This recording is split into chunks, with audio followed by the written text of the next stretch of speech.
when I see the acronyms, man, I put them together. And you said leaders are either making it happen, allowing it to happen, or preventing it from happening. Right there, that spells MAP. And that really spoke to me, Mac, because you, as a leader, well, as a person, you are on the map as a leader, no matter what. You went through the whole course. Yeah, it was 2 hours. great, man. I loved it. Yeah, I really appreciated the information. I loved the little cheat sheet with it. And what punched me yesterday, man, is your actions always reveal your values.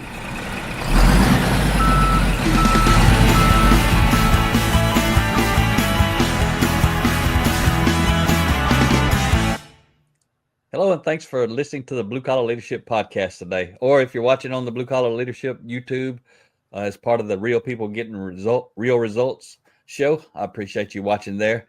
And happy to introduce you to another friend of mine, Mr. Mike Chiles. How you doing, Mike?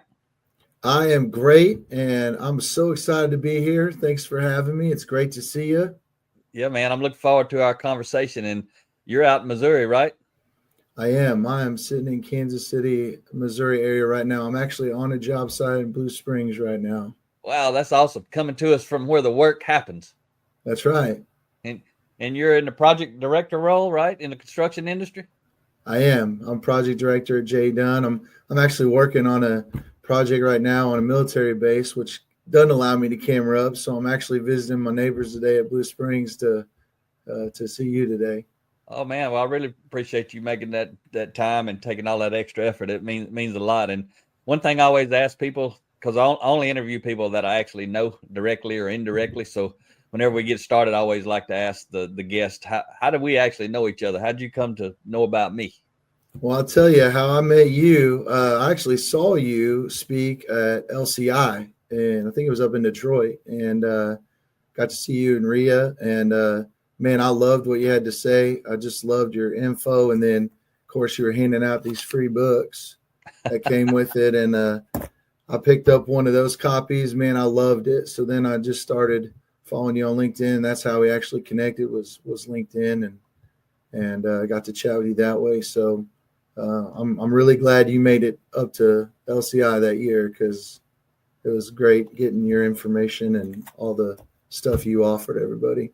I appreciate that. And for folks who don't know, that's the Lean Construction Institute, right? That's a big Yes. that's a big outfit. I think there was maybe, I can't remember, 1,600 people there that we spoke to. We closed out as the closing keynotes at that event. That was Detroit. Yes. Yes. They meet every year. They rotate around. They're in Texas here next week, actually. And so I got a group speaking there. So we're excited to do that. And I just really like what they do, because there is a lot of leadership promoted there, which is what we need. Yeah, yeah. And so you heard us speak, and then I assume you must have read the Kaizen book you got, and then you I started did. following me or something like that. I did. Yeah. What I love, I'll hold this book up again. Okay. You can see my little tabs there. But Oh yeah.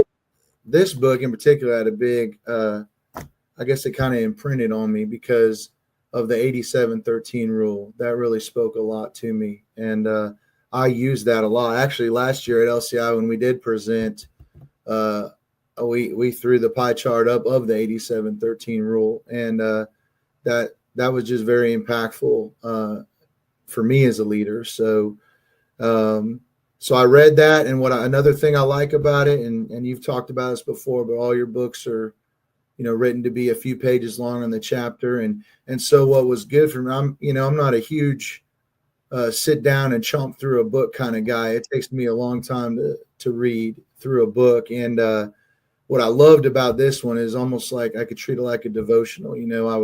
I'd in the morning, I kind of like some quiet time with some coffee before everyone gets up, and I'd play my proverb for the day, and then I'd sit, open this up and read it and get some nuggets out of it. So I really like the format of your books, which is why, Mac, I bought a few more. Man, you got a stack of them, huh? Yeah. Yeah. But So how many I'm a of those fan of have this you read, style. Mike? So I've read fully these two. Okay. And I'm in the middle of this one right now. And honestly, This one's punching me a lot, Mac. This is really good. So I appreciate you writing this, but That punching you in the mouth. yeah, this is a good one. I've had a couple convicting moments there. It's like, dang it, man. I got to quit looking out the window. But, also, Mackie, and you and I talked about these, but we started this on the job site, and I'm kind of doing a trial run with these right now. And Yep. I'll be in touch with you and let you know the feedback. But these are the toolbox tips where you shorten it up even more and you put it in a toolbox format.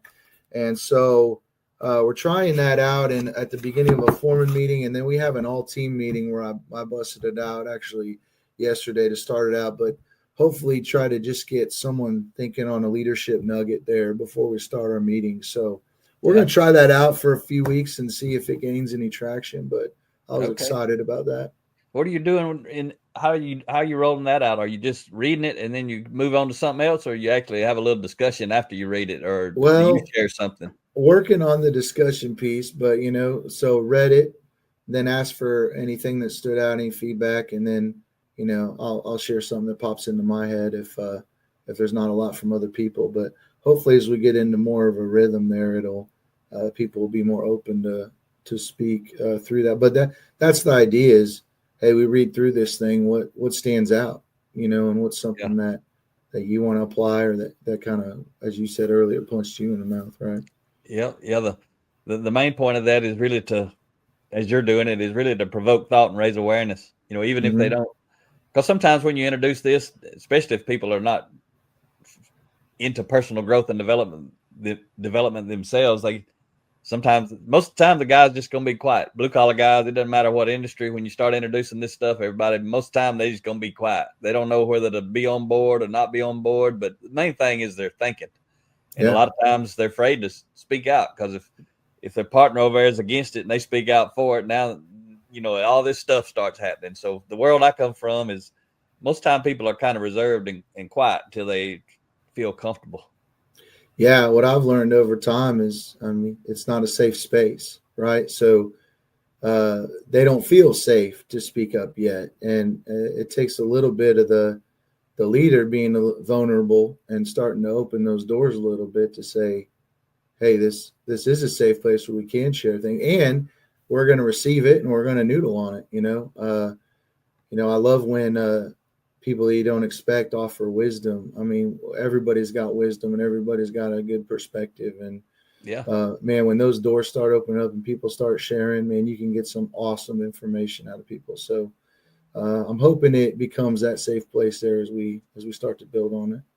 Yeah. So tell me about, you touched on 87-13, and for folks that don't know, we're talking about 87% of your influence, success, results, whatever you want to attach it to. 87% comes from character and 13% comes from our competency. We got to have a competency, some type, whether it's self-education or formal education or on the job learning. How we got to have a competency, but it's our character that really maximizes or minimizes our competency. So what was it about that what was it, that clicked in your mind as you read that really kept that, like you didn't drop that one stuck with you and you sharing it with other people?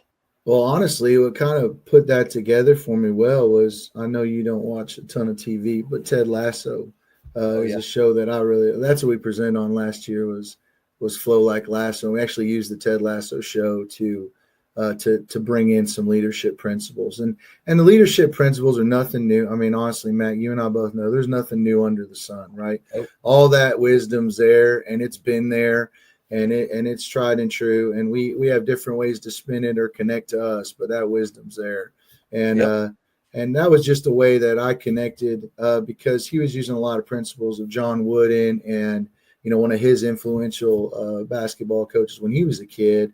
So that the big thing there is he knew absolutely nothing about soccer, yet went over to be a professional soccer coach. And so that right there is just a great picture. Looking what he did with that team really threw into perspective that 87. That's almost 90% of what you do, right? So that they built and developed a team and used each other's genius as they worked around him as he started to influence and lead the team. And so that that really showed me, like, you know, he didn't know anything. And when we go into new projects, that's where we start, right? We don't know anything about the job, and we have to go learn it. Well, as we are learning it, if we have the one, as you would say, the managerial type leader that's dictating that and being the only brain that's thinking, we're going to miss a lot of things. Yeah. But if we create that culture where everybody can jump in, where everybody's genius can be utilized, we're going to find a lot of blind spots, right? And as part of that lean principle, optimize the whole, right? So that 87-13, you know, I view that in lean world as we spend a lot of time, like, you know, you have 87-13 on what counts, Mac, but then the way we teach it, we probably teach 87 on the tools, right? Yeah. And 13, maybe 13 or less on the character, right? Yeah. So what's most important to get a job going, we spend most of the time talking about the tools that has a 13% impact. So when I think of the lean tools that are out there, and we use those on our jobs, you know, A3s, we use Scrum, you know, we use daily stand-ups and throw in the last, you know, the part of the last planner. We implement a lot of these tools, but that's the 13% impact when we're trying to build a lean culture. If we don't have the 87% of the character behind that, where people get that engaging, safe place to go work, then it's not going to have a big impact. Yeah. Yeah.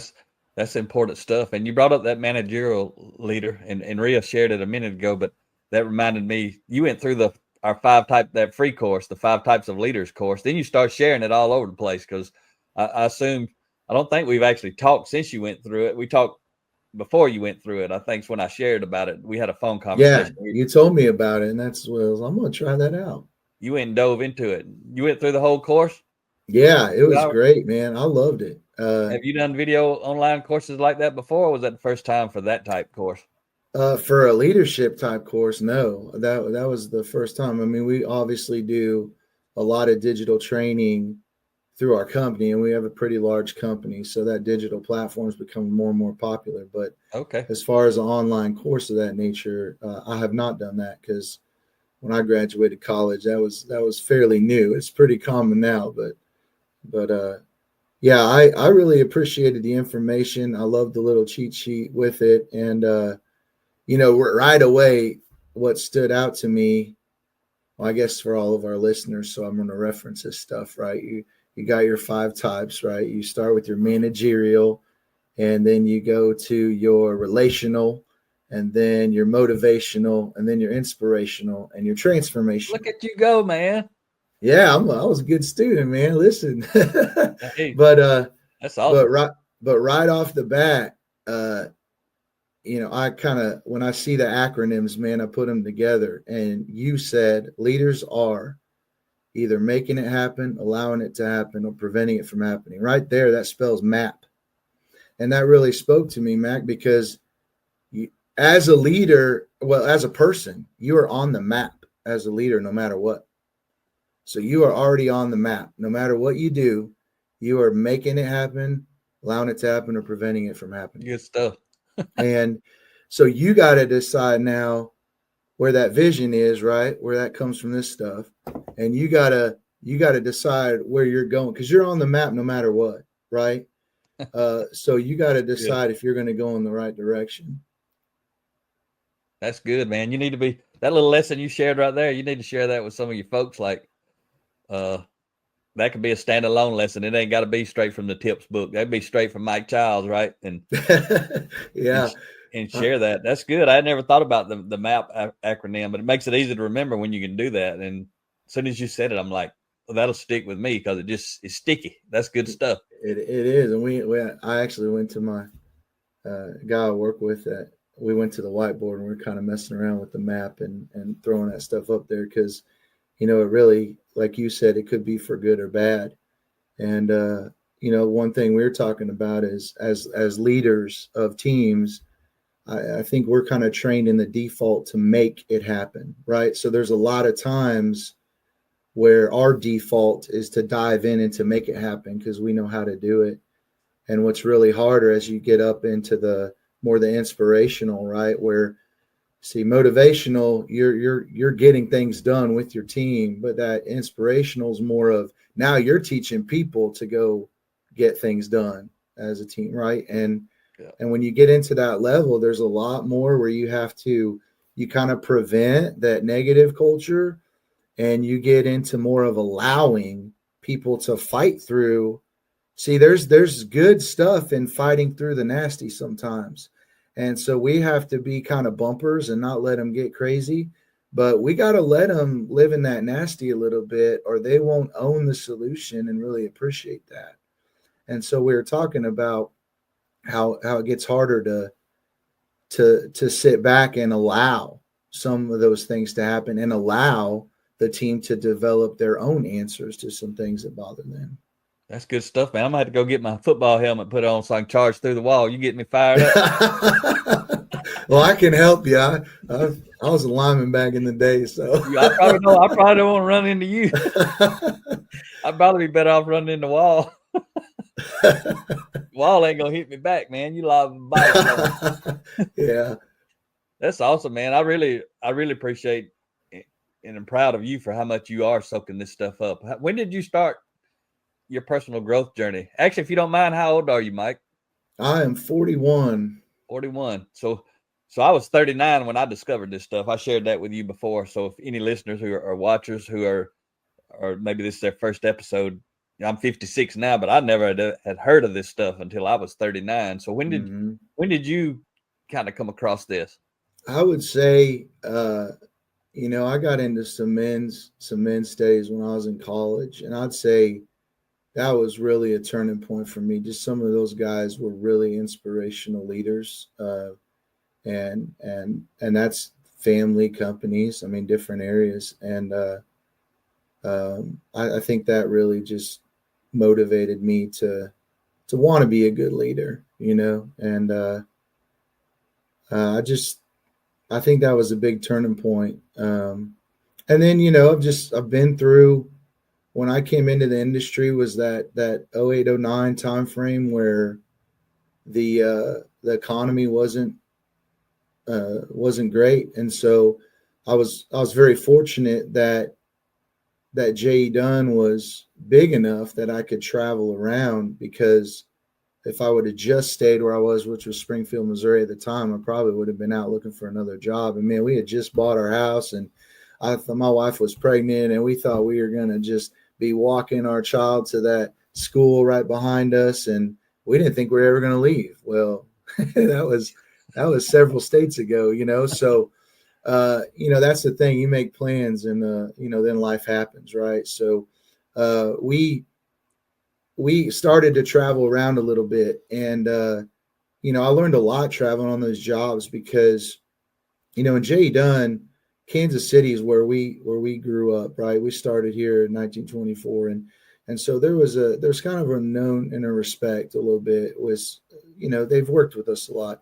When I was traveling, there was not that they didn't know us, and there wasn't that respect there, and there wasn't that, well, I'm going to do it just because you said, like. So I really kind of got forced into having to build relationships quickly.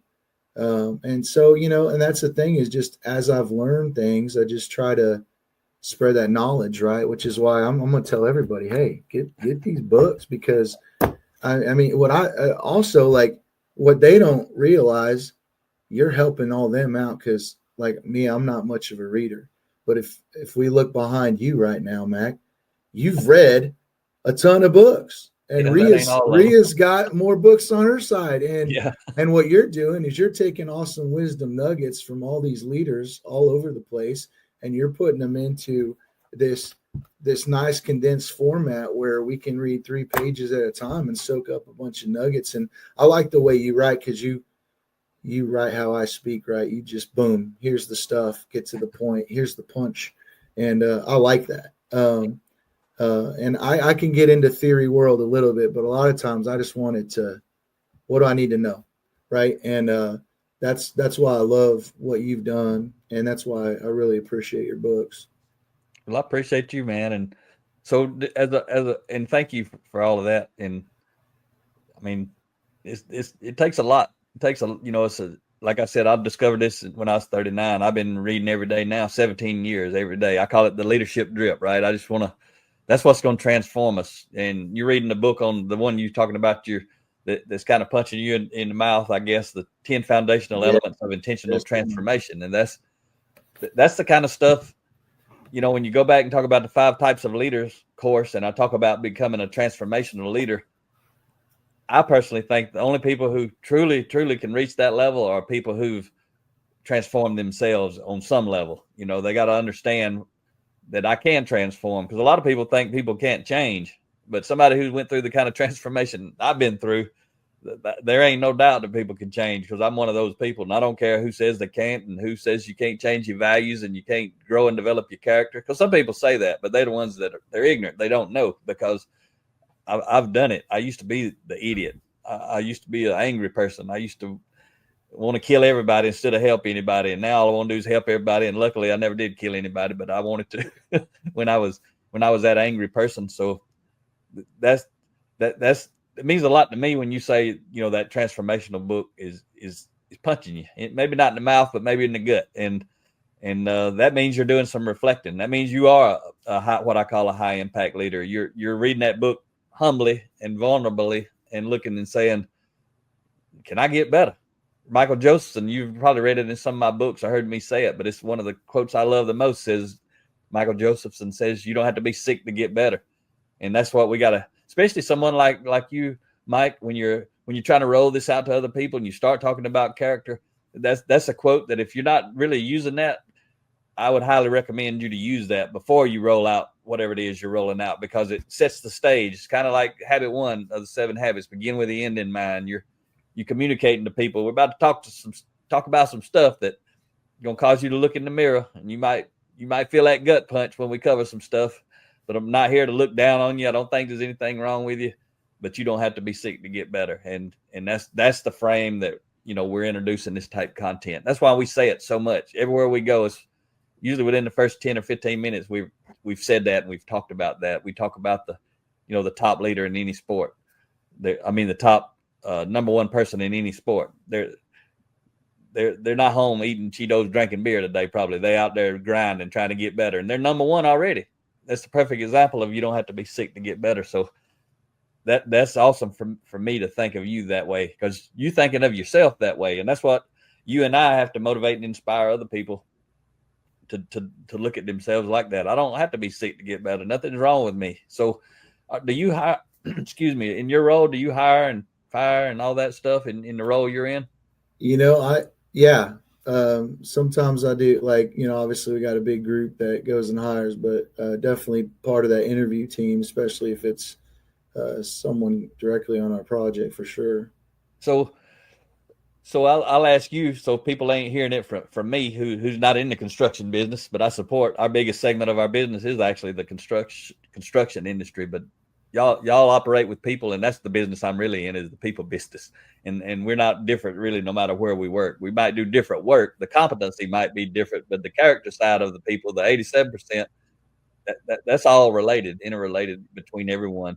Absolutely. I always tell people, like I see you here, you're growing and developing yourself. And I always tell people and post on LinkedIn, if you're not developing yourself, you should expect to be left behind by those who are. So I just like for you to talk about that as a leader, like as someone who does hire or fire, or in the interview process. If you knowing how you grow in yourself, how much this stuff means to you. Have you ever seen anybody in the interview, or you've ever read their resume where they had a list of these type books where they've read them and they're gung-ho like you are? Have you ever even seen one person with that on their resume listed out? As far as like listing out the books, I don't think I have ever seen that. Although if I saw one that connected with me, I would, that'd definitely be a good starting point and a talking point. Right. But, I'm kind of like, when I'm interviewing, I kind of look for those on-ramp type things. Like, I want to hear leadership. I want to hear development. I want to hear, and I'll say I want to hear some humility too. Like, we all, Mac and Rhea, you have awesome stories, awesome testimonies, and the greatest pain is your greatest ministry, and you guys are living that out. And the thing is, every person is learning all the time, right? And the world's always learning all the time. So I kind of view it as, you're kind of sitting on a raft with the stream rolling down, right? It's not that you just sit here and don't move or get better. That stream's moving down. So if you're not actively trying to keep learning and building, you're actually getting worse, not better, because the world's going to keep learning and experiencing. And so I think as much as we can learn from each other, we need to. I mean, we're all people, and we all have made mistakes. We've all done, the terrible things that we regret, and we all have regrets to things that have happened to us. And the thing is, I think where leadership, where you see the great high impact leaders, is people have. Mac, we like to talk about lessons learned a lot, right? And lessons learned are your scars. And people like to brag about their scars, right? Once it's healed up, there might still be a little tenderness there, but they like to brag about those scars. But people don't like to talk about wounds.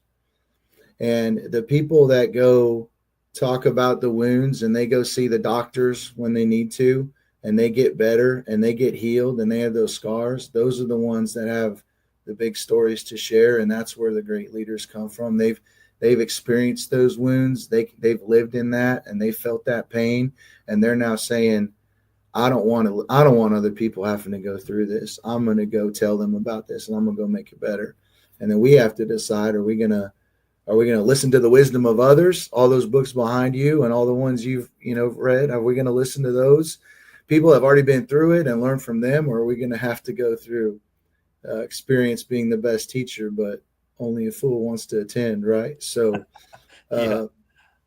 I mean, we're going to learn either way, but I think it's more fun to learn from the people with the scars on how to avoid getting the wound, right? Yeah, man. Yeah, it's better to learn from others. All of us don't do that, especially starting out when we're younger. But when we have mentors to get out there and show us the way, and that's what you're trying to do with your folks. Like when you're trying to share those blue collar leadership tips. I mean, one of the best things, if I was doing that in your place, one of the best things that could happen to me is I do share that and somebody wants to talk to me afterwards. Hey, what's that book? If somebody, because for me, that's somebody self-identifying as they're hungry. Whether they say, what's that book? Or you share about our podcast or somebody else's podcast or somebody else's book. Doesn't matter if it's our book. What matters, if I'm you, is I'm out there in this construction world, this world I live in. I'm trying to share what I know and what I've learned. But what I'm doing is I'm out there looking for the hungry people. You're one of those hungry people, Mike. That's why you're on the show with me right now. I found you, and you made it obvious to me that you were hungry. You're trying to grow and get better. And by the looks of your table, you was holding up all them books. You must have been starving, man, when you met me. Well, I think, like I said, you're a style that resonates with me because I got the 3-page punch, and I like you said, the drip. Your books are very good for the leadership drip because I get the nuggets right away. So I just like your style, but you mentioned hungry, and I think a hungry, humble, smart from Lencioni. That's another great leader, and written a lot of. I mean, our company has used a lot of his stuff with the 5 dysfunctions of the team and stuff like that. But that's another great style. But like a lot of like we said, nothing new under the sun. You got a lot of that same wisdom here in a different style, and I mean, for anyone who's like me that likes kind of that devotional and go, man, I'm gonna say grab a MacBook, because Well, I you're gonna. appreciate it. And Mac didn't tell me to say this, guys. I'm just telling you, Mac. Mac didn't tell me to go pull these. I'm truly a fan, so that's why I'm bringing that stuff. And I just recommend it, man. That the leadership drip, like you said, is something I'd recommend to everybody. Just continue to try to improve a little bit every day.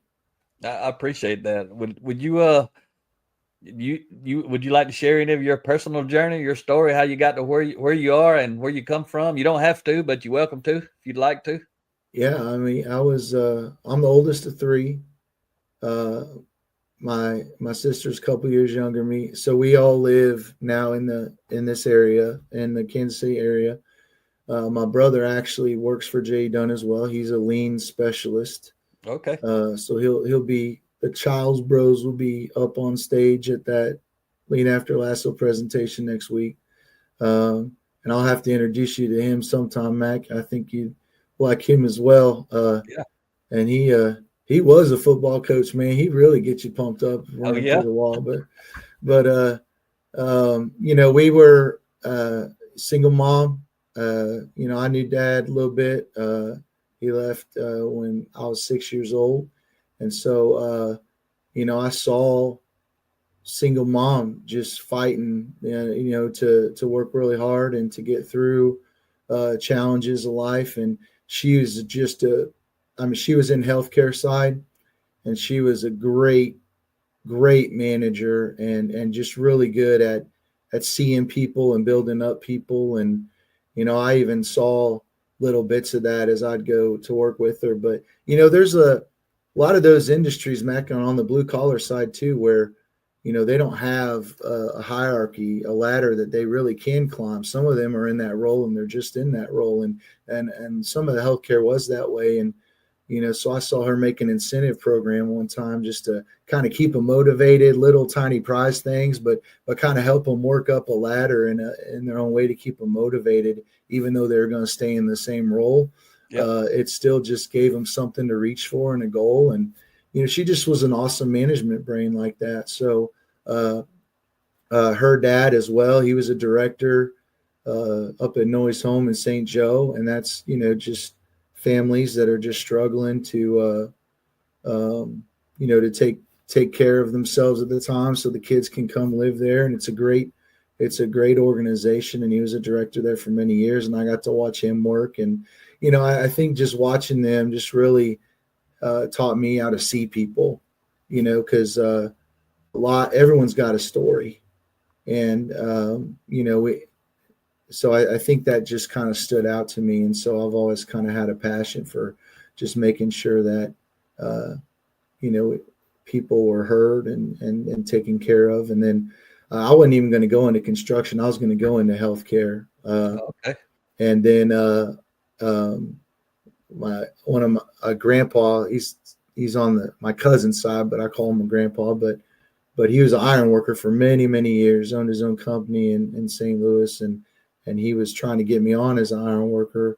But it was that time in the economy, the benches were full and they were just trying to find people to work. So, but he told me about construction management. And so I looked it up, and that's where I ended up going. I went to Missouri State and did the construction management there. Go Bears. And, what I loved about construction was just that you get to see your results. You can walk out and I can see things changing, and you put in this effort to go plan and coordinate, and then you can see the results of it. And another thing I like about it is whether it's multiple jobs at the same time, or you go to one job, do another job, it's always like you got a new job, right? There's always new projects and a new, something new to figure out and a new team to figure out and work with. And so I've just always appreciated that. And then we moved around. I told you we moved around a little bit, but I ended up going to Fort Leonard Wood, kind of in the middle of Missouri, not much around there. And then I went up to Iowa, and then I went down to Florida. And that's when I got into military construction, healthcare for the military.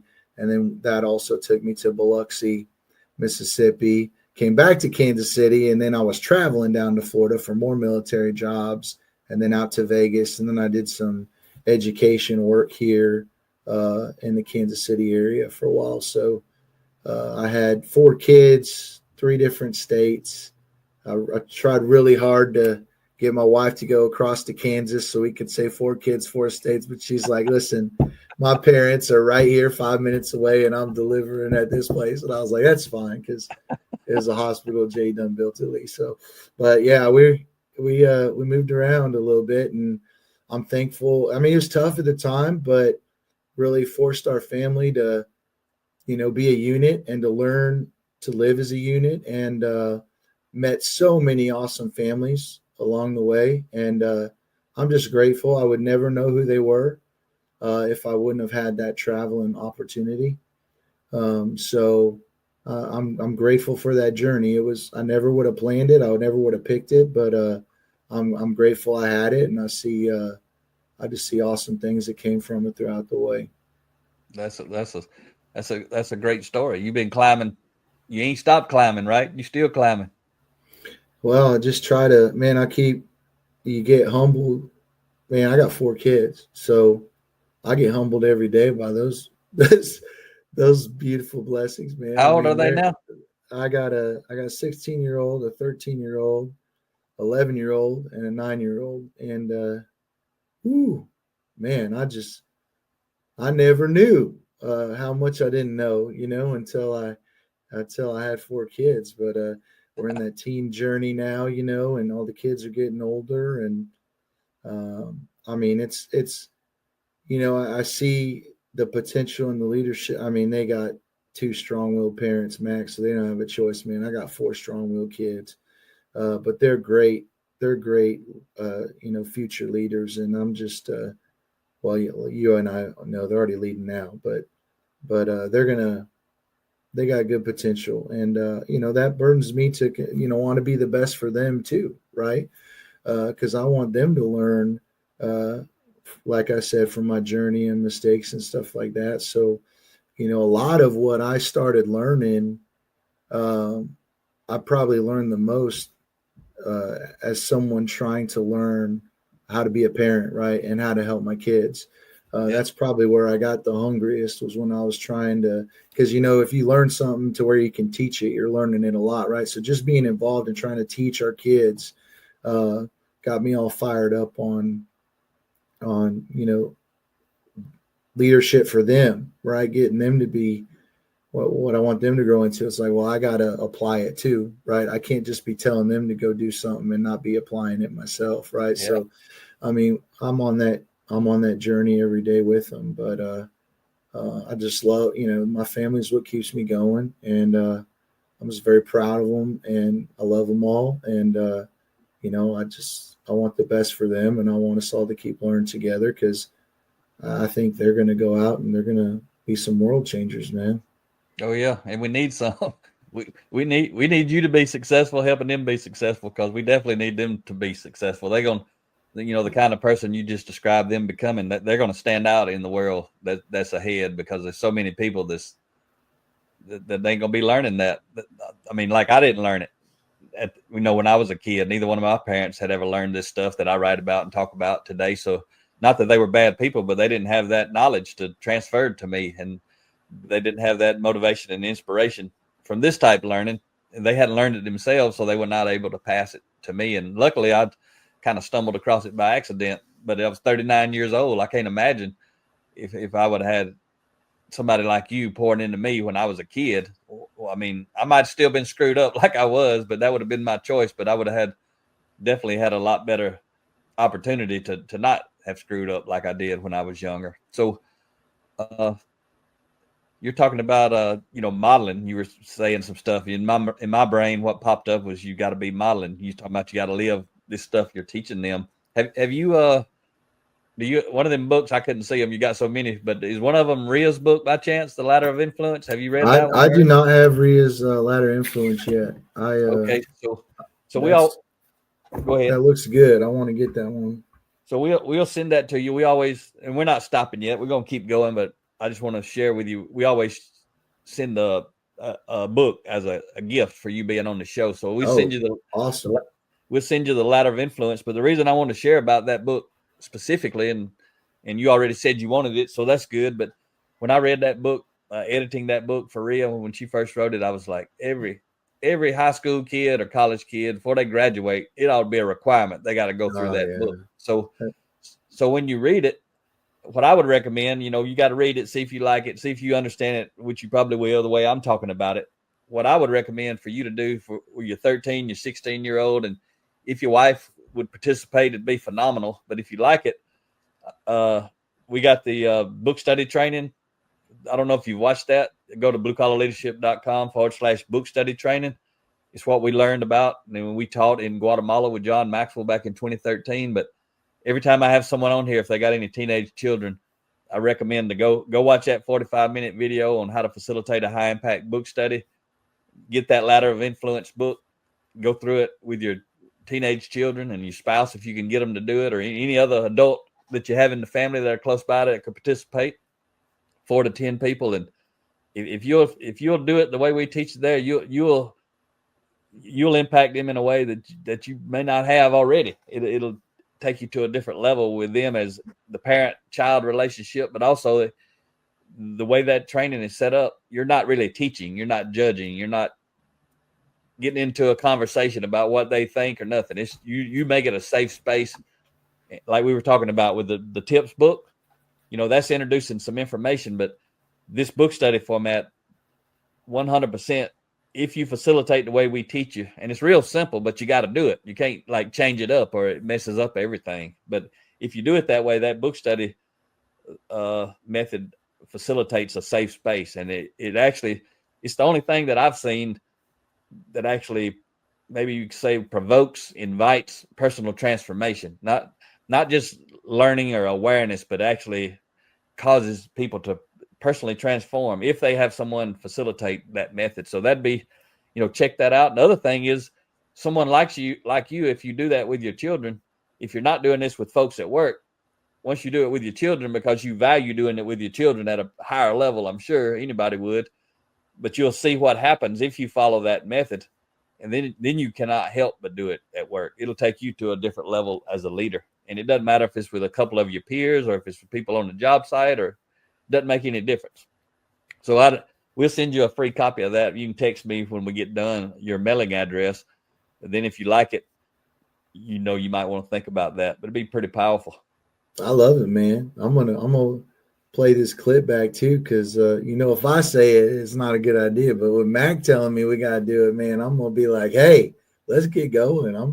I'm even thinking some neighbors that might want to join us there. I'm excited. Yeah, about you that. can do it. That'd be real good if you got some neighbors, and especially if they got teen children. And again, they don't have to have teen children; they can just be adults who could participate. But if you got both, yeah, you could do up to 10 people, we say. And I would highly recommend, if I was a parent, I was going to do that with my children, or if I was a leader at work and going to do it with some people that I work with, I wouldn't just start the book study. I would have everybody who's going to participate watch the training first. It's like 7 Habits, begin with the end in mind. If everybody understands what it is we're about to do, then when somebody starts facilitating, we all can help make sure that we're going down the right path. We ain't got to be wondering, well, why is Dad doing it this way, or why is Mike doing it this way? Everybody already know, and they can help facilitate a better experience for everybody. So you have to check that out too. Have you watched that by chance, that book study training video?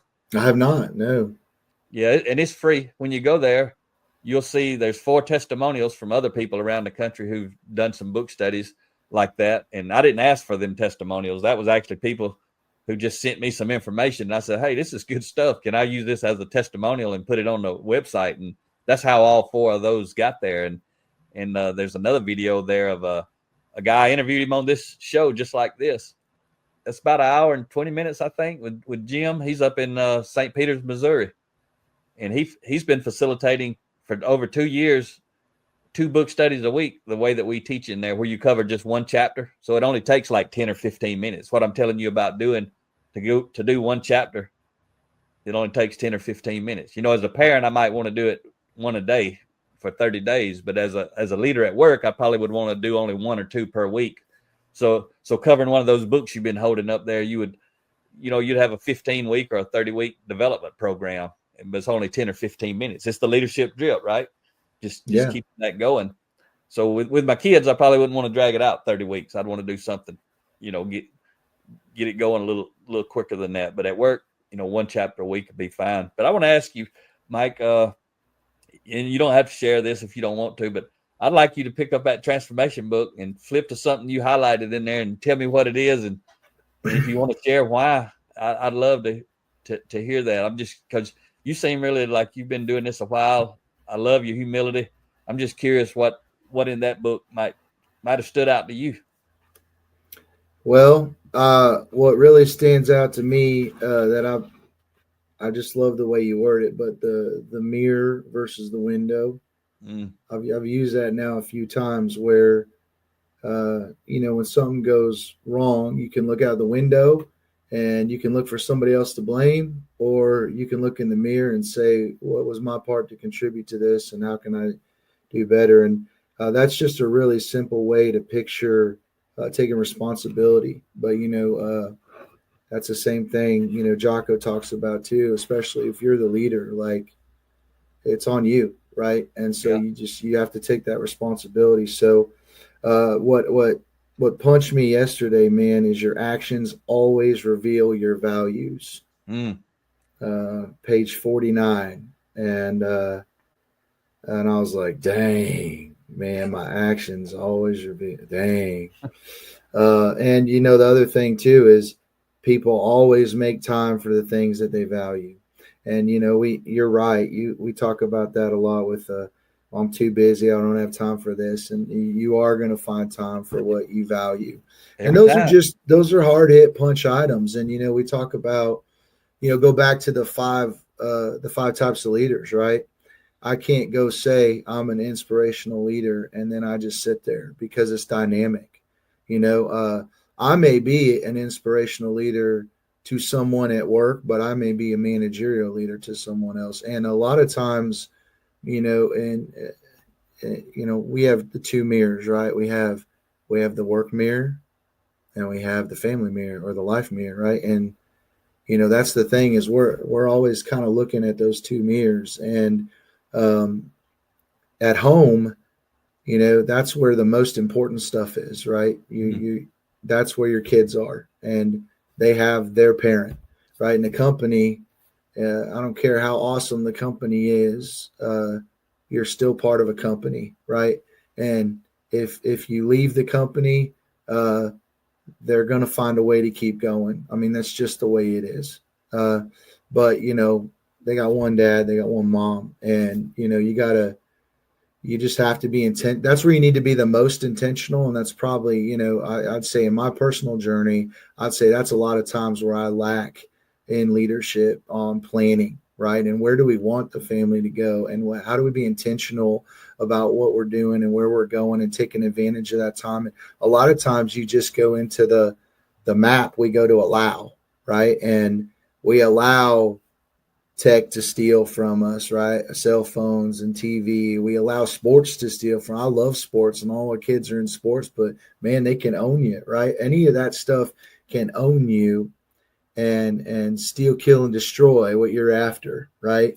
And that was what punched me probably the most, Mac, is just that, man, I gotta be intentional at home, and I've got to be planning at home, and I've got to be there for my kids. I mean, you get such a short time, right? And a lot of times it's where you get home and you want to chill and you want to hit the pause button or the rest button, and you want to just, hey, I worked hard today, my day's over. Well, that's where the most important time starts, right?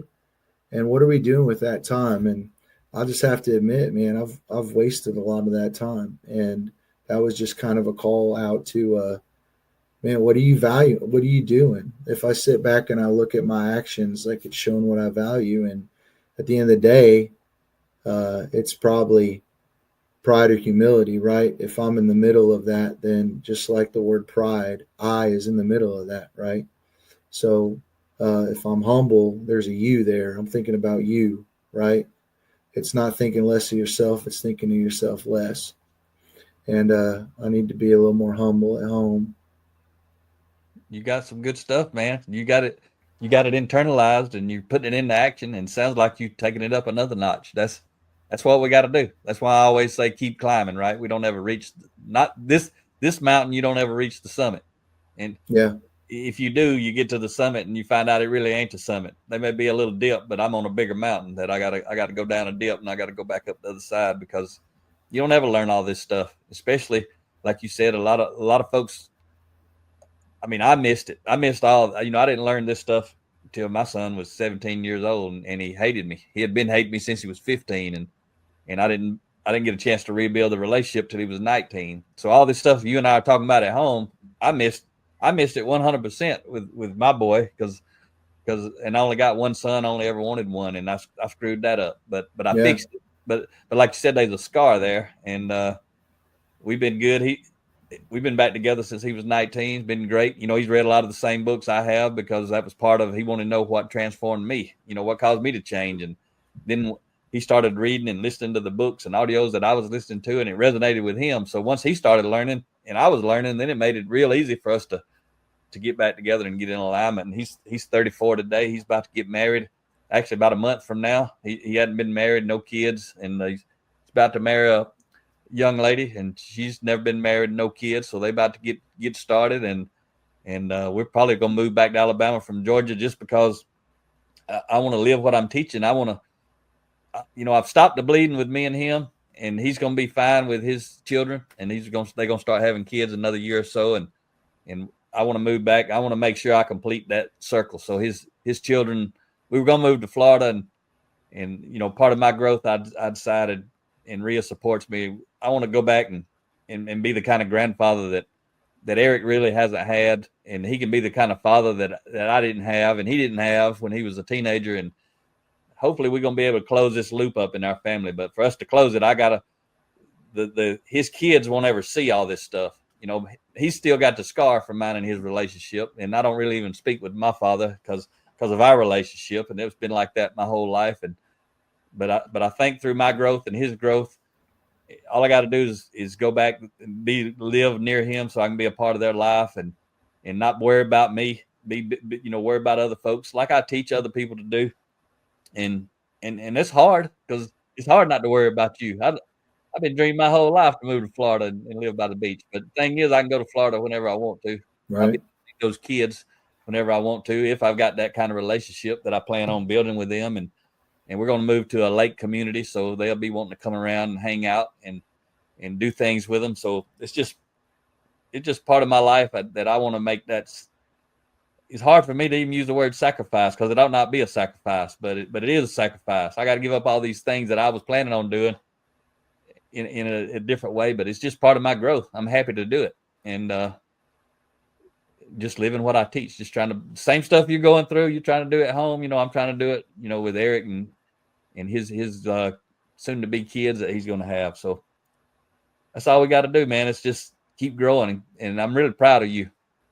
No, I appreciate it, man. And I'm proud of you, man. I love hearing what you just said. And I love that part where you're saying, hey, it's, you didn't just say at 17, oh man, I tried, I failed, I just need to move on and just cut my losses. No, you kept fighting. And that's the thing is, it's never over, right? I mean, just keep fighting, keep working, keep building those relationships. And, you don't know where that's all going to play out, and you don't know what that impact is going to be.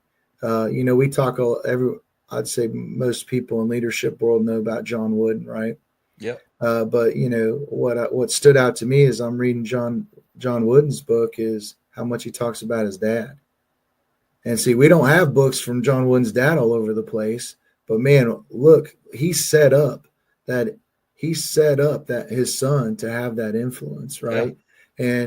And we don't know where that starts and how long that impact's going to go. We just have to keep trying and keep fighting. And if we're trying to fight for the right thing, and we're going to keep trying to do what we can to get better and help other people get better, those relationships can mend, man. I mean, there's nothing that's too far broken that can't be redeemed. And we just got to keep pushing for that. And eating that humble pie, man, that's the way to do it. Like, everybody's going to eat humble pie, and you're going to decide, am I going to take it one slice at a time, or am I going to get it thrown in my face, right? But either way, you're getting it, and it doesn't taste that good. Yeah, that's right. Recently, I come up with a little saying I've been saying. You might have saw me share it. I think I shared it recently on LinkedIn, but I say, people with a mouthful of pride and ego have a hard time swallowing the truth. Yeah. That's the principles we're talking about. That's, you're reading the 10 foundational elements of intentional transformation, and you ain't got a mouthful of pride and ego, so you ain't having a hard time swallowing the truth. But that's what you're talking about, punching you in the gut. That's that swallowing the truth. You swallowing it. You're like, I got some work to do. But all that doesn't mean you're a bad person. It just means you want to be a better person. That's what we have to do. And and just to share with you and the audience, I don't know who might have seen this or who even cares. Nobody may not care, but I know. You ever seen those those Duck Dynasty guys. Oh yeah, the Robertsons. Yeah. Yeah. So what actually caused me to shift from wanting to move to Florida, doing my own thing in these later years was when Phil died recently, Yep. Phil Robertson, and I watched the Duck Call Room and the what is the other one? Unashamed with Phil, when Phil was on there. Mm-hmm. I don't really watch TV, but I mean, it's on TV. That's YouTube. I don't watch what I call junk TV. I watch them because they're authentic. They're good people talking about good stuff, and it's my release. I don't drink alcohol. I hadn't since 2012, so I had to have something to turn off this stuff. But I like. It's amazing what I get interested in. But it's always somebody who's doing what they love to do, and they're authentically doing it, and they're just good people. Yeah, but anyway, when Phil died, I watched his funeral. They broadcast it. I don't know if you've seen that. Have you seen it by I've chance, not Mike? seen it. Mm-mm. So his funeral service, they actually recorded it, and then later, a couple of weeks after that, they released it.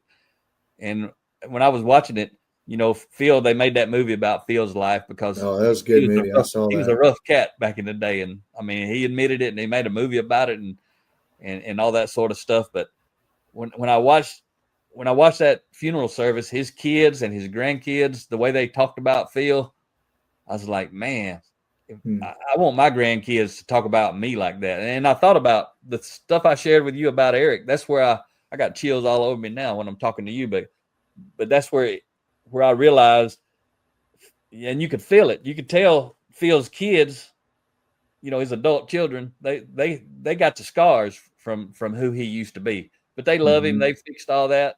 But his grandkids, when they talked about him, there was no scar there because they never saw that grandfather or the father relative to them. And I was like, I got to fix this. Eric ain't had any kids yet. And I just saw that, and it just elevated my way of thinking about my direct family in a completely different way that I never did it. And I paused the video whenever that hit me. I paused the video, sent Eric a link to that YouTube video, and that's Eric's my son. Sent him that link and said, hey man, I know you're busy, because he's starting his own company. He's about a year into it, doing really well, and he's doing high-end custom patio covers for homes, aluminum, aircraft grade aluminum, just high-end stuff he's doing and killing it. I sent him that, and I said, I know you're busy, but I said, whenever you get time, I want you to watch this video, and then I want us to meet and talk. And he actually watched it the next day. I guess he was so intrigued by what in the world was I sharing with him that made me want him to watch it, and then us talking. And then I said, after you watch it, whenever you set up a time, I'll come over. He lives about an hour away. We're near Atlanta, Georgia. He's over in Auburn, Alabama. I said, I'll come over. We have lunch or something, talk about it.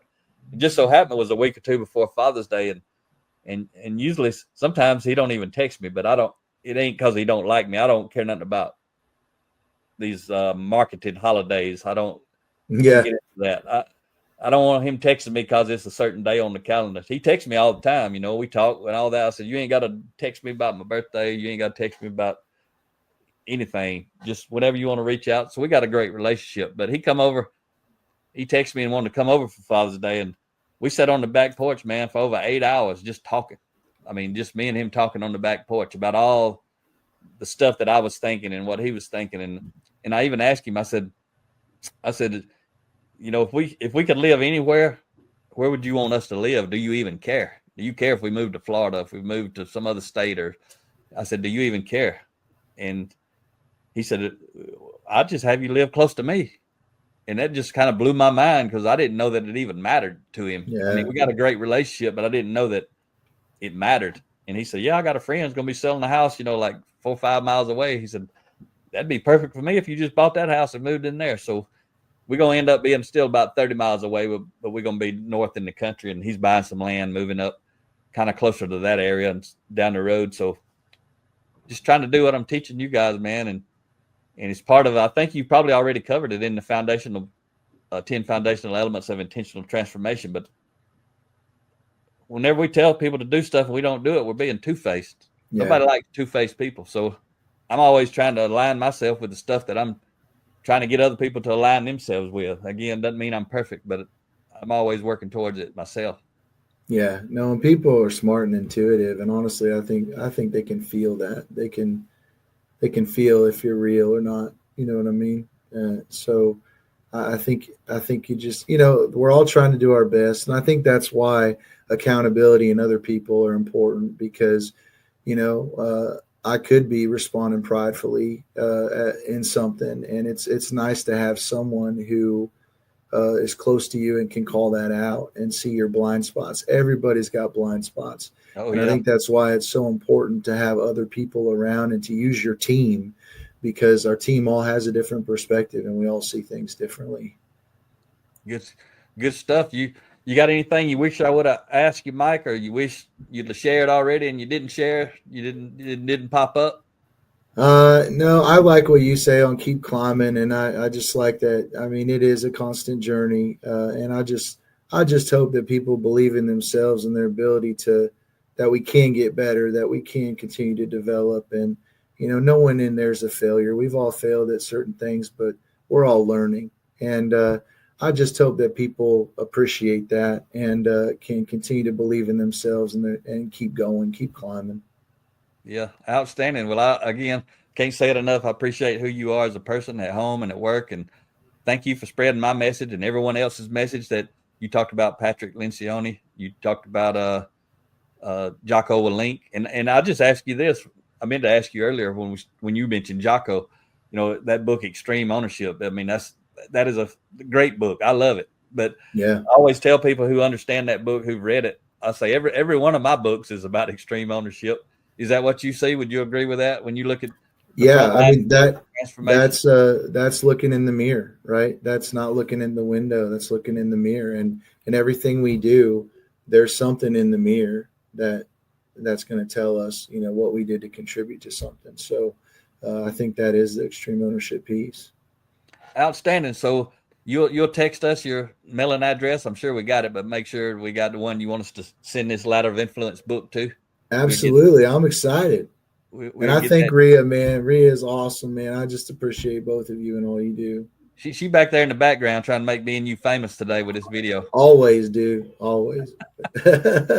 All right. Well, I appreciate it, and maybe a year or two, or if you were to do that book study with your children, definitely might like to have you back on and just to talk about what that experience would be like, because that's one reason I invite folks like you that I know onto the show who are growing and developing themselves, because what I'm doing is I'm inviting you to help me to help other people, because there's people you'll resonate with, people who are in your industry, people who hear your story and your story is different than my story, and they ain't just hearing Mac saying they thinking I'm trying to go sell some stuff. I'm trying to help people. I got tons of free stuff, and there's tons of free stuff from other people out there, so you don't have to spend any money. But I appreciate you investing your time with me today, and helping me try to inspire some people to think at a higher level so they can live life at a higher level at home and at work. It's awesome, man. Thanks so much for having me. I'm just so thankful and grateful that you had me on, man. It's great. All right, well, stay there. We're gonna wrap up today, and then real turn us off, but we can keep chatting for a minute. So don't leave just yet. And everybody who either watched the show on the YouTube channel or either listened to the Blue Collar Leadership podcast, I appreciate you listening, and keep climbing. Talk to you next time.